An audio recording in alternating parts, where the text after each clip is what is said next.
like, we think about you to fight Jake. I'm like, what? Say, we think about you to fight Jake to replace Javante. I'm like, who's Jake? I was so confused, I wasn't expecting that at all. And he said, yeah, Jake Paul, he's fighting. And I'm like, no, bro, come on. Don't disrespect me like that. There's no way Jake Paul fights him. If he does, hey, listen, I'll be the first one to hold my hand up and say I was wrong. President would hurt him. Relax, Whether your boy's calling him out. Next time I see this, Jake Paul, guys, I'm going to slap you 2 or 3 times. Yes. Next time, Francis get Jake Paul. Jesus Christ. Don't do it. Whoa. Oh man, Francis Ngannou just gave the ultimate hard pass to the whole Jake Paul circus, and I'm loving it. He basically said, you want me to step in for Tank? Bro, I'm not a Marvel character. I can't just teleport into your nonsense. Don't disrespect me like that. And then they even say they even come out after and say, and what if the number are good? He sent out some number. I'm like, it's not about the number. If it was about the number, we could have started talk. I would have tell you, I'm not just interested. He make no sense. The guy was straight up confused, like he genuinely thought it was some kind of prank. Who's Jake? Classic Ngannou energy. Zero interest in clownery no matter how big the paycheck. And that's why I love it. Let's be honest. You could wave $100 million in his face, and he'd still be like, nah, I'm busy being terrifying somewhere else. Fight where Jake can best, outside of fighting for like a legitimate cruiserweight title, that's the fight where Jake can get the most street cred back, even in a loss, just for taking it. Like if he cares about actual boxing street cred, like maybe he would get a little if he rematched Tommy Fury, which is his only pro loss.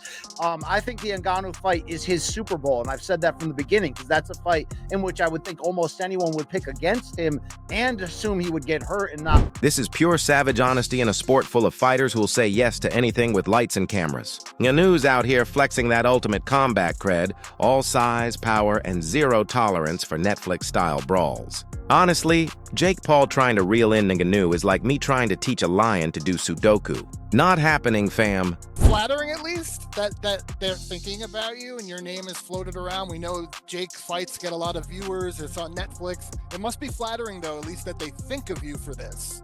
No, I think you are viewing it in the wrong way. I think it's disrespectful instead. What flattering?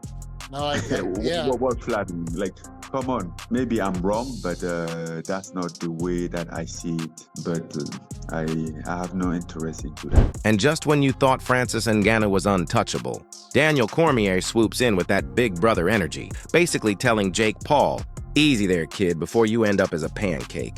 I love DC's take. He's not just talking trash. He's serving a reality check to anyone delusional enough to think Jake could step in the ring with Big Frank and walk out in one piece. DC's spelling it out. Size, power, and straight-up knockout potential. Your words wisely, boy. I agree that you need someone to discipline you for what you did to Mike Tyson, but stay in your lane. I know Big Frank. This is the type of stuff that pisses him off. I'm telling you, Jake Paul don't want those problems, because I don't care that you're a boxer. I watched Francis put down Tyson Fury. Sure, Anthony Joshua beat him, but even if Jake got power, I don't think he got power to be dealing with Francis, because all it takes is for one to land and he gonna put you out. Francis doesn't play around. One mistake, and Jake's lights are out. I've got to hand it to DC, though. His take on how Jake spun the whole Gervonta Davis mess into another headline, that's next-level strategist stuff. Jake's out here playing 4D marketing chess, while DC's the responsible adult giving the safety briefing. Basically, stay in your lane, kid, unless you want your career stats to turn into a horror story. I'm over here nodding, laughing, and thinking, if Jake actually steps in against Francis on short notice, this isn't just a fight. It's a full-blown cinematic disaster in the making. And honestly, I kind of want popcorn for it. Stupid games, you get stupid prizes. Stupid prize will be fighting Francis Ngannou. I don't care what money Jake Paul would make. He should not be fighting Francis Ngannou. Francis will put him out. Hey, Big Frank don't know how to play games. Big Frank don't know how to pull his punches. Big Frank gonna put you down, man. Stay away from Francis Ngannou. And just when you thought the cinematic disaster narrative had hit its peak, here comes Chael Sonnen diving in like a detective in a boxing whodunit. Sonnen's slicing through the "this makes no sense" argument like a chainsaw through butter. He's breaking it down. Francis saying no isn't disrespect. It's him being the only grown-up in the circus. Chael's schooling everyone. This isn't about rankings, glory, or Netflix clout. It's about strategy, business sense, and dollars made in the boardroom, not clicks on your phone. So just in, that was Ryan's voice that you heard. TMZ right now has released a statement from Francis, and he says, that would make absolutely no sense for me. All right, I've gone my separate ways from Francis, right? I really have. I can't make any money with Francis. It's a very unique and small crowd that knows who Francis is or is interested in Francis. And he's ruthless with the receipts, calling out that Tyson Fury and Anthony Joshua were in the same "what even is this matchup" club. Yet somehow the checks cleared, the lights shined, and the world watched. I'm over here nodding like, exactly, Chael. You can't clown a guy for saying no when the numbers don't justify the nonsense. The way he teases Francis, too. Like, wait, did I roast you or did you roast me first? That's pure commentary gold, and I'm loving every second of it. And I try to level with him without hurting his feelings. I say, Francis, you did not make $10 million. Yes, I did, Chael. Yes, I did. I made $10 million to fight Tyson Fury. Francis, you did not. You did not make $5 million when you signed with the PFL. Yes, I did, Chael. I got a signing bonus. I got $5 million. Francis, you did not make $12 million when you fought Anthony Joshua. Yes, I did, Chael. I made $12 million. No, Francis, you were given that money. Just when you thought the Jake Paul media circus couldn't get any juicier, Roy Jones steps in like the wise uncle who's seen every trick in the fight game. I love that he doesn't waste time dancing around. He calls out the fake outrage, he calls out the drama, and he keeps it real about Jake knowing exactly what he signed up for. Roy's not here to make friends, he's here to give the truth. And I'm sitting here nodding like, exactly. Stop acting like Jake Paul's a rookie when he's been playing the game smart since day one. Then he pivots to the fights that actually matter. He's hyped on Andy's like he's the chosen one, and you can feel that fire in his voice. The way he breaks down these 50-50 matchups, Shakur versus Tofino, Lamar Jones, it's pure boxing commentary gold. He's looking at skill, grind, and heart, not clicks or clout. Good fight too, Lubin and Ortiz. What's your thoughts on that one? That's what boxing has been missing. Understand me? This is why the influencers have been able to gain such margins in the game, because a good influencer versus another good influencer is a good fight. It's a 50-50 fight. That's what people in boxing are used to. That's what they miss. People, they stop getting 50-50 fights. We don't get to see the best guy over here fight the best guy over there. We don't get that. No. This card right here is going back in that direction. I like that, Oscar. Congratulations on that. Keep up the good work. But here's the kicker. I can't stop laughing at how Roy just straight up humbles the whole narrative. He's like, don't sleep on Boots. He's the truth. And I'm over here picturing Jake Paul checking his phone like, wait, who's Boots?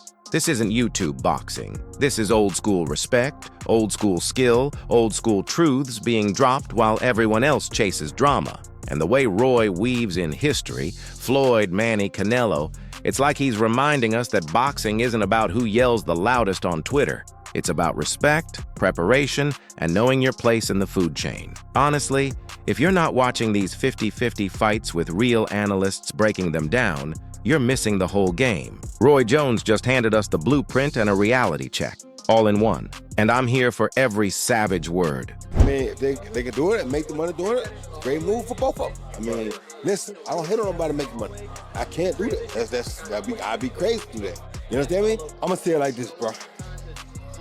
A lot of people underestimate Boots Ennis, all right? A lot of them underestimate Boots Ennis. Boots Ennis is not what they think he is. Boots Ennis is the truth.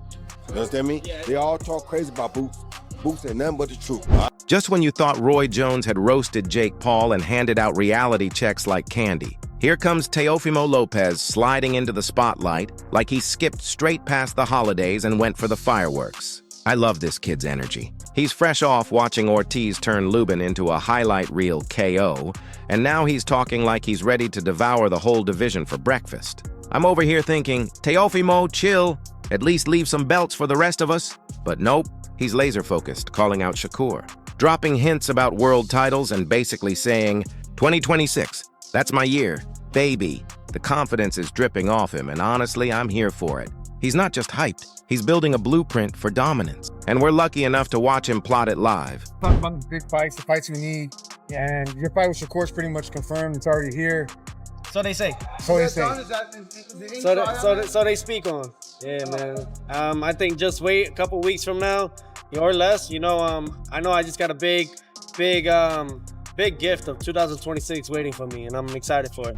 And let's be real, the way Teofimo breaks down the scene is pure savage insight. He's not just thinking about fights. He's thinking about timing, fan expectations, and the chaos that comes with big names trying to dodge him. I love the subtle flex when he talks about taking the holidays off for family, only to immediately remind us, yeah, I'll be back in a week or two. Let's go.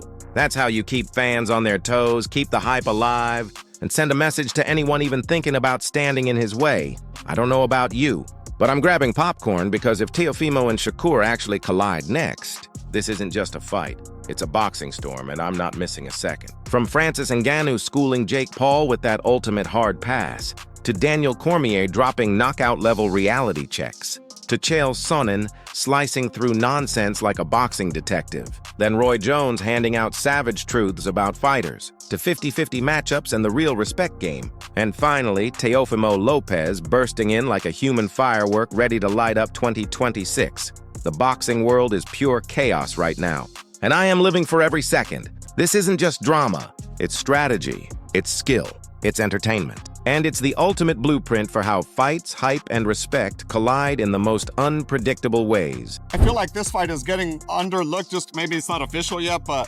Shakur versus Teofimo is like a really good fight, I feel like, against two young guys in their prime.